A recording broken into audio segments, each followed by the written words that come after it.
Okay. Hi, Dr. Corona. How are you? Hello. Good. How are you doing? Good. Nice to have you on the show. Thank you for coming on. I got to say right off the bat that two things that I saw when I was sort of perusing your social media. One was your Himalayan cat. That's a big beauty, huh? Yeah. He's my boy. I'm a lover of cats my whole life, and this is the best cat I've ever had. This boy. He's a mixture of beautiful and personality. How old is he? He's 5. Oh, okay. All right, not too So old at all. he's my best buddy. Oh, great. The other thing I wanted to mention was your shirt. I don't think I've had anybody on with that colorful of a shirt before. Most of my wardrobe is Tommy Bahama shirts, and that's what I wear every day to work. So Well, it's very nice, and it's nice to have you here. thanks. So, we're going to be covering mental health, generally speaking, and specifically books that you've written on the subject. The latest one's called The Corona Protocol. I see another book on here called Mind Body Medicine. Is that part of this? Is that a series or is that a separate thing? Well, my first 3 books, I started writing about 20 years ago. My first 3 books are called Healing the Mind and Body, the trilogy. So it's a 3 book set. It took me 12 years to write those 3 books. I then wrote 2 books, which aren't out yet. So I plan on doing teaching. I want to teach prescribers, doctors. So I've written those 2 already. They're finished, but they're not released yet. So this latest one is I'm hoping with this book, then this can lead to other things besides my practice, including teaching. Okay, so you are a psychiatrist, is that correct? Yes, I started in family medicine, and then I basically, so I'm not a board certified psychiatrist. Actually, I'm a board certified family doctor. But I basically about 20 some years ago just moved my practice in this direction. That's all I've done since then. So it's kind of incorporating the physical and the emotional. So my primary care practice with psychiatry and doing a lot of self learning, reading a lot of like psychiatric textbooks and journals, and just trying to basically figure out psychiatry in a different way. And so the Corona Protocol basically is the way I've learned how to do things, which is different than standard psychiatry. Do you think we have it wrong with mental health in this country?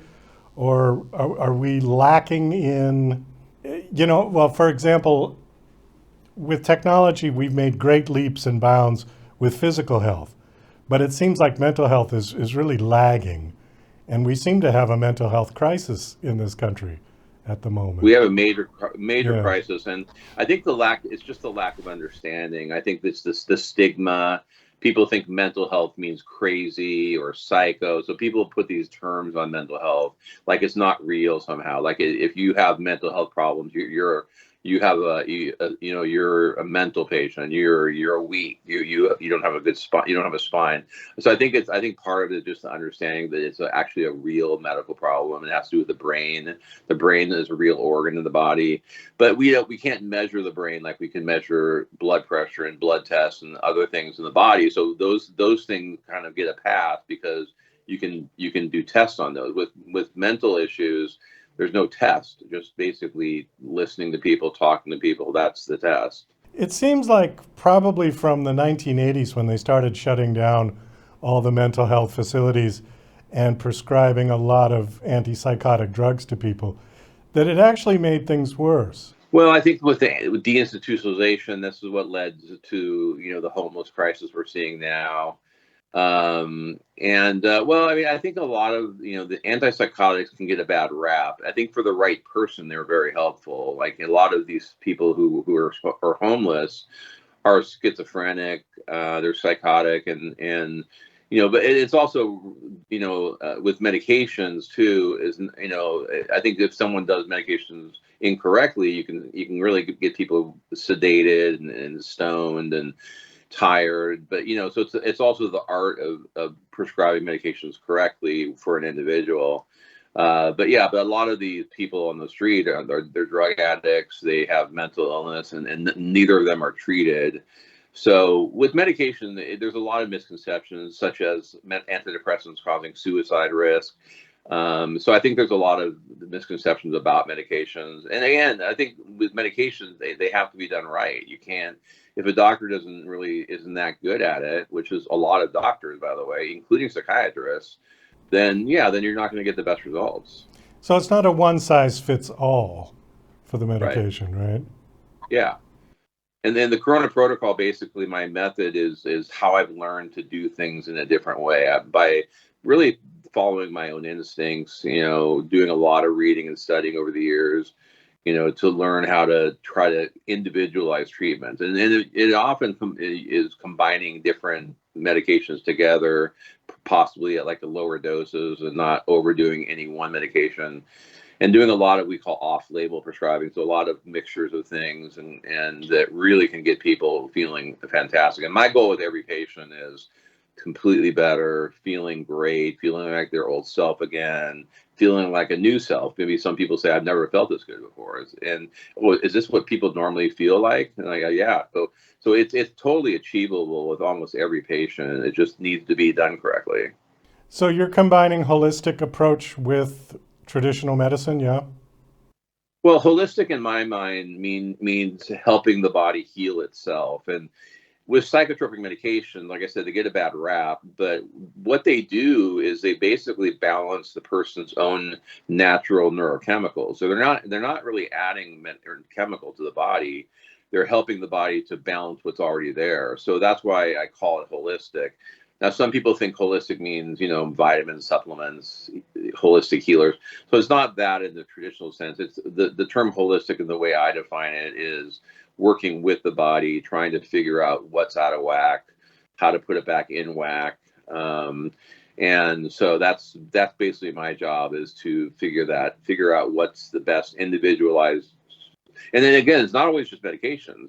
I mean, therapy, exercise, yoga, meditation, all these other things can help. And sometimes supplements, and again, chiropractic, acupuncture. So there's a host of things that people can do. It's not just about medication. That just happens to be what I specialize in. Okay, how do you diagnose somebody? All by history. All It's by all history. by taking a very, very detailed history of everything from the very beginning. I go back to childhood. I go back to adolescence and adulthood. So I basically try to take a really, really good history. I block out a lot of time with seeing patients so that I don't rush people through the process. But it's all history based, and the factors that lead to these issues are mostly genetic. So genetics is the number one factor that causes these issues. Hormonal changes don't help, like puberty, menopause, postpartum for women, menopause for men, middle age, stressors, trauma, it plays a role, like PTSD. So there's a host of factors, but the number one is genetics, something that a person has absolutely no control over. There's one point on your talking points here. I just kind of read this, and maybe you can respond to this. It says, can early intervention prevent societal issues like school shootings and suicides? Oh, absolutely. Yeah, and then the subtitle of my book is very long. And so it's the Corona Protocol, a scientifically proven medical solution to stop addiction, bullying, homelessness, school shootings, and suicide. 30 years in the making. So absolutely, early intervention helps all of those things, including addiction, homelessness, school shooters. I mean, the school shooters don't just happen out of the blue. There's a long period of time leading up to that. So if we can, and the suicide too, preventing suicide, but all these things, if you catch it early, and there's usually signs. I mean, they're posting on social media some very scary things. Obviously we don't want to have these teenagers having access to guns. But I think but my focus is mental health. If we intervene, absolutely, a lot of these tragedies could be prevented. When I was growing up, a school shooting was unheard of. And yet, Right. the gun laws were actually more relaxed then than they are now. So, what do you think happened? Why is there all of a sudden this big uptick? Yeah, and you're right. There was no school shooting back in the Wild Wild West either, and there was a lot of guns.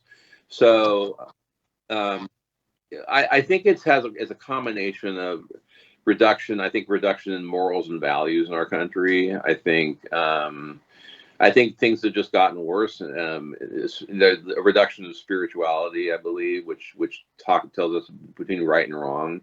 So there's that. I think social media is a big problem. I think social media in our youth has caused a lot of mental health issues.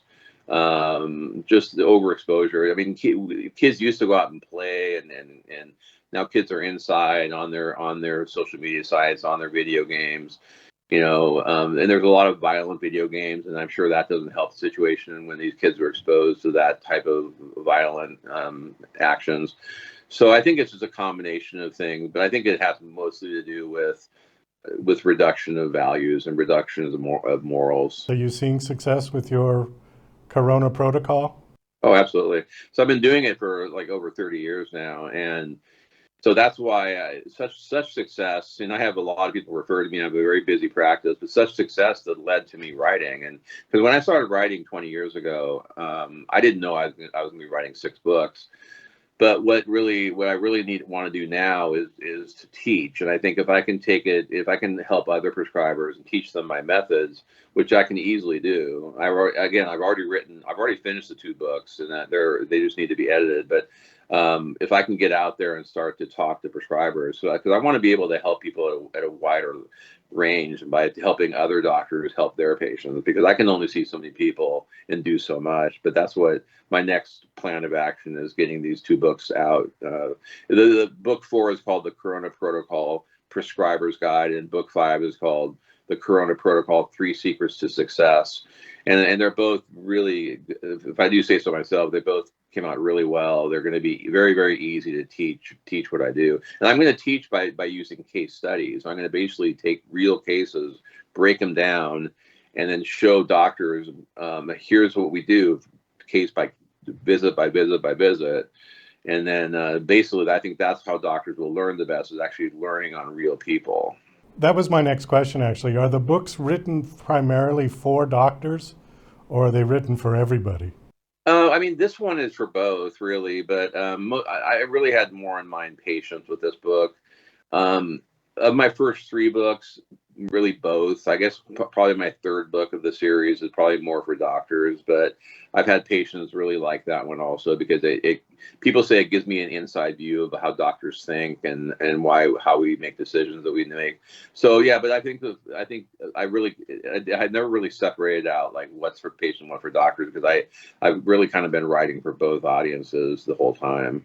We've got just about 1 minute left. Do you want to wrap up with something? Well, I just hope, with my books, that people, rethink. If you're doubtful about mental health treatment and think that no, I'm anti-medication, I don't believe medication, keep an open mind, because there's more there than meets the eye. And what I'm hoping when people read this book is that they get a sense of hope, because people who are suffering out there, and a lot of people feel hopeless, like there's no answer to their problems, or they've been to other doctors who mistreated them, and they feel like they've given up.